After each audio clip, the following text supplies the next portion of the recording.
ওটা কলকাতার একটা বিরাট অংশ যৌতুক গৃহ, সবাই জানে, কিন্তু প্রমোটারদের দাপটে পশ্চিমবঙ্গে একটা সংস্কৃতি চালু হয়েছে, পয়সা ফেকো তামাশা দেখো। হোটেলওয়ালা কোনো নিয়ম মানেনি, দিদি বলছে নিয়ম মানেনি কেন তা তো বলছেন, নিয়ম মানছে না কেন তা দেখার দায়িত্বটা তা তো বলছেন না। সব কাউন্সিলর আপনাদের, সব বড় আপনাদের, মেয়র আপনাদের, সরকার আপনাদের, মন্ত্রী আপনাদের, দমকল আপনাদের, নগর উন্নয়ন মন্ত্রক আপনাদের, সকলের চোখের সামনে একটা হোটেলওয়ালা মনে করলো আর বেনিয়ম করে অনিয়ম করে যা খুশি তা করতে পারে, এটাকে আমরা মেনে নেব? আপনার তো প্রথম উচিত ছিল কলকাতার মেয়রকে চেয়ার থেকে নামিয়ে দিয়ে বলা, তোমার অপদার্থতার জন্য আগুন লাগলো, মানুষ মরল, তুমি আর পদে থাকার যোগ্য নয়। বলতে তো পারছেন না। এখন ক্ষোভ প্রকাশ করে কি লাভ?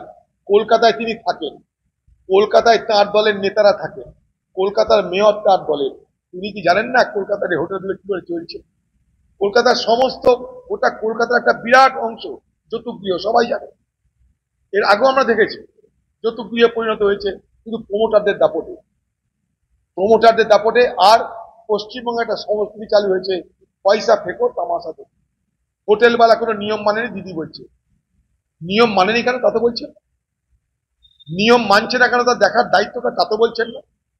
আপনার তো প্রথম উচিত ছিল কলকাতার মেয়রকে চেয়ার থেকে নামিয়ে দিয়ে বলা, তোমার অপদার্থতার জন্য আগুন লাগলো, মানুষ মরল, তুমি আর পদে থাকার যোগ্য নয়। বলতে তো পারছেন না। কেন বলতে পারছেন না? কলকাতা তো আপনাদের দখলে, সব কাউন্সিলর আপনাদের, সব বড় আপনাদের, আপনাদের মেয়র আপনাদের, সরকার আপনাদের, মন্ত্রী আপনাদের, দমকল আপনাদের, নগর উন্নয়ন মন্ত্রক আপনাদের, সকলের চোখের সামনে একটা হোটেলওয়ালা মনে করলো আর বেনিয়ম করে অনিয়ম করে যা খুশি তা করতে পারে, এটাকে আমরা মেনে নেব? দুর্নীতির বিনিময়ে অনিয়ম করার সুযোগ দেওয়া হয়েছে, অন্যায় করার সুযোগ দেওয়া হয়েছে, বলি হচ্ছে সাধারণ মানুষ। তাই প্রথমে উচিত ঘাড় ধাক্কা দিয়ে ওখানে যারা ক্ষমতা তাকে বার করা আগে। আপনি সেটা করবেন না। আপনি টুপি মারতে এসছেন কলকাতায় সেই সমস্ত মেচি অবাজের আক্রান্ত পরিবারের কাছে, এবার কিছু টাকা দিবেন। আপনার তো একটাই কাজ, মানুষ মরে টাকা পাবে, জীবন্ত অবস্থায় টাকা পাওয়া যাবে না। এখানে আপনাকে মরতে হবে, মরে আপনি পুরস্কৃত হবেন, জীবিত অবস্থা আপনি পুরস্কৃত হবেন না। এই পারমিশন গুলো কে দিয়েছিল? হোটেল দেখভালের দায়িত্ব কার? হোটেল নিয়ম মানছে কিনা কার দেখার দায়িত্ব বলুন?